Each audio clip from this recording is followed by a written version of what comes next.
personnages de l'ombre dont leurs voix vous sont sûrement familières. Leur métier, doubleur pour des films, mais de plus en plus pour des jeux vidéo. Alors comment ces professionnels travaillent-ils et comment interpréter une voix? On vous emmène ce soir en coulisses, grand format signé Florence Pavix, Ziden Berkous et Guillaume Beaufils.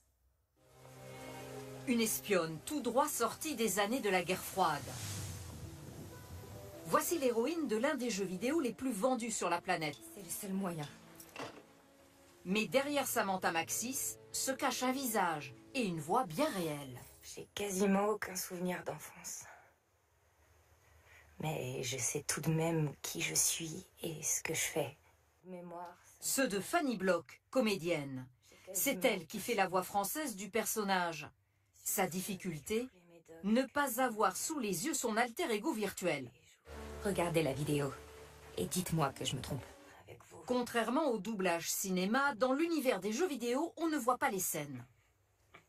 Et là, en fait, ce qui remplace l'image, c'est la forme d'onde. Et donc, effectivement, mon œil va entre le texte et donc les formes d'onde pour essayer de me caler au mieux.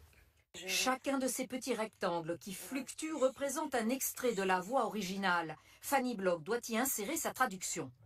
Et avec les mots, avec les phrases, on essaye de donner du relief, de la vie, tout ça. Donc effectivement, pour moi, dans ma tête, il y a un petit théâtre d'images qui se crée. J'essaie de percevoir aussi, en entendant la comédienne anglaise, ce qu'elle a voulu donner. Dynamise-la un peu moins, surtout sur l'attaque.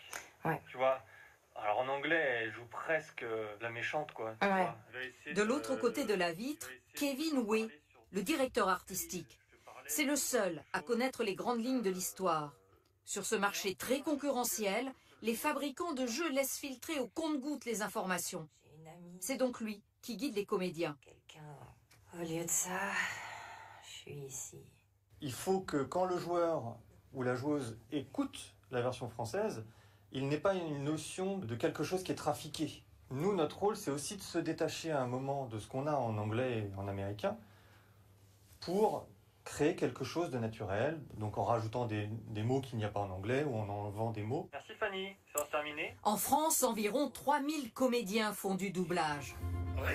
Grosse production internationale ou petit label indépendant, l'industrie du jeu vidéo brasse 250 milliards d'euros annuels à l'échelle de la planète.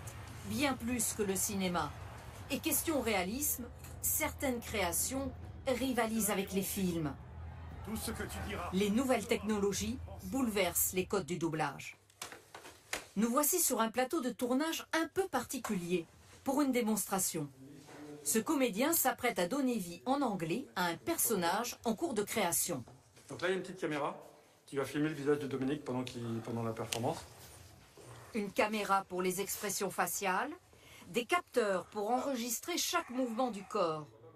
Dominique Gould va prêter sa voix tout en animant son personnage, un antiquaire. Et action!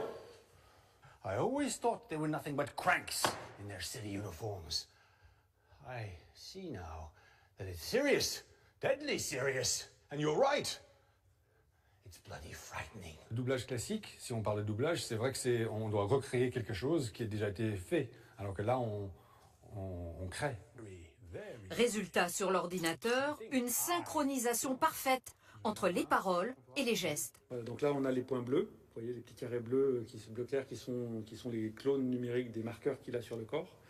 Et ces points bleus font bouger le squelette jaune. On se rend compte que quand on parle, on a une gestuelle co-verbale, on a la tête, on a les respirations. Et si on veut croire au personnage, il faut que tout ça soit au même moment et sorte de la même intention. Voilà, là, on a une enveloppe. Pas de décor, pas de costume pour ce comédien habitué à jouer les grands classiques. On sent le vide parce que c'est un grand studio. On est dans le noir. On n'est pas au théâtre devant un public qui réagit. On entend tout de suite. Là, il n'y a rien. Et donc on se sent un peu tout seul dans son coin.